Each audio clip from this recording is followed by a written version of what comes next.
Hello everyone, welcome to this week's Astrology News Report, an alternate view of world events as seen through the lens of Vedic Astrology, presented by yours truly, Ron Berger. Today is July 25th, 2015.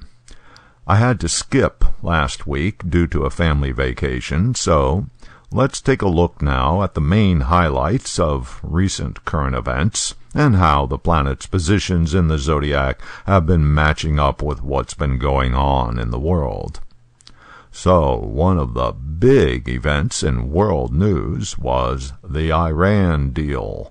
After months of negotiations, the United States, Iran, and 5 other world powers came to an agreement on how Iran's nuclear progress will be supervised so that everyone can feel assured that the Iranians are not making nuclear bombs. In exchange, the West will lift the sanctions that have been crippling Iran for the last decade. Iranians danced in the streets. The astrological factor is Jupiter, along with Venus, which had just moved from Cancer into Leo. Jupiter is the planet of conciliation. Venus is the planet of agreements. Leo is the sign of leaders and governments. But not all is well. The U.S. Republican-led Congress now has 60 days to approve the deal, and it is unlikely that the suspicious Republicans are going to go along with the compromises struck by Obama, Kerry, and their team.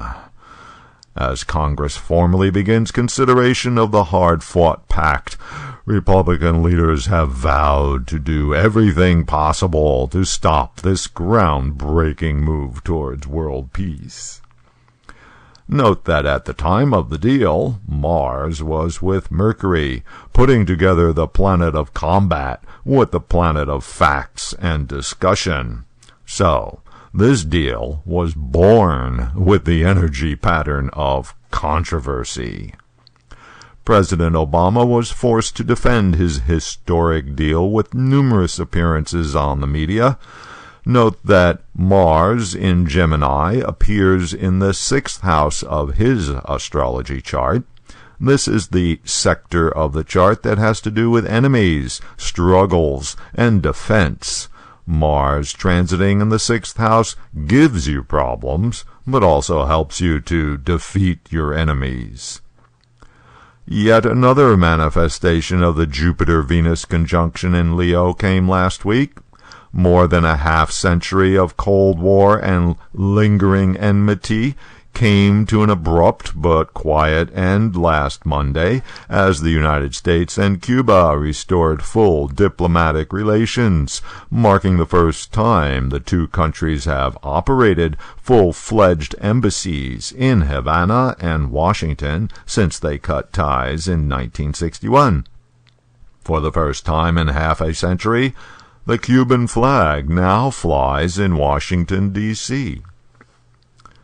Now that we have Venus and Jupiter together in the heavens, the over-the-top energy generated by the two natural benefics being conjunct has been giving a dose of excess to certain people, especially the Leo rising ones. Best example, Donald Trump. The Donald has been keeping himself front and center on all media venues by his incessant grandstanding.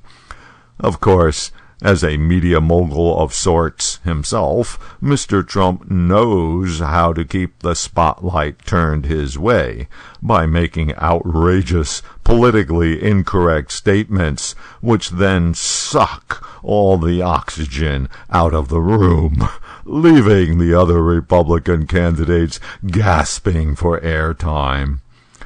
Trump's strategy appears to be working for now. Most polls put him in the lead, easily ahead of his closest rival, Jeb Bush. How does the Donald fare in the future? Looking at his chart, we see that Jupiter, the planet of confidence and optimism, continues to transit in his natal ascendant for a whole year, until August 2016. That Jupiter transit is giving great benefit to Mr. Trump's natal Mars, and it's his natal Mars that makes him so prone to instigating challenges from others. Going into battle is something this guy really enjoys, and I don't see this ending anytime soon. And lastly, I can't help but make some mention of the amazing photographs of Pluto, which have certainly changed the conversation on whether this member of the solar system merits planetary status or not. After recently being demoted to an ice ball by some scientists, Pluto proves to be much more than that, having all sorts of surface features, mountain ranges, and even an atmosphere.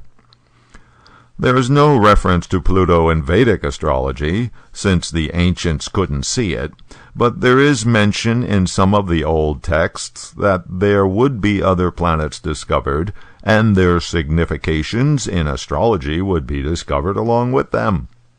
In modern astrology, Pluto is considered to have a Shiva-like quality. In other words, complete destruction, but for the purpose of rebirth. It therefore becomes a generational type of force, lying dormant for many years, and then producing major changes and transformations. So, maybe this rediscovery of Pluto is a harbinger of things to come? Okay, that'll do it for this week's Review of the Week. You can keep up with daily astrological developments and contribute your own thoughts by following me on Twitter at Astro News Report.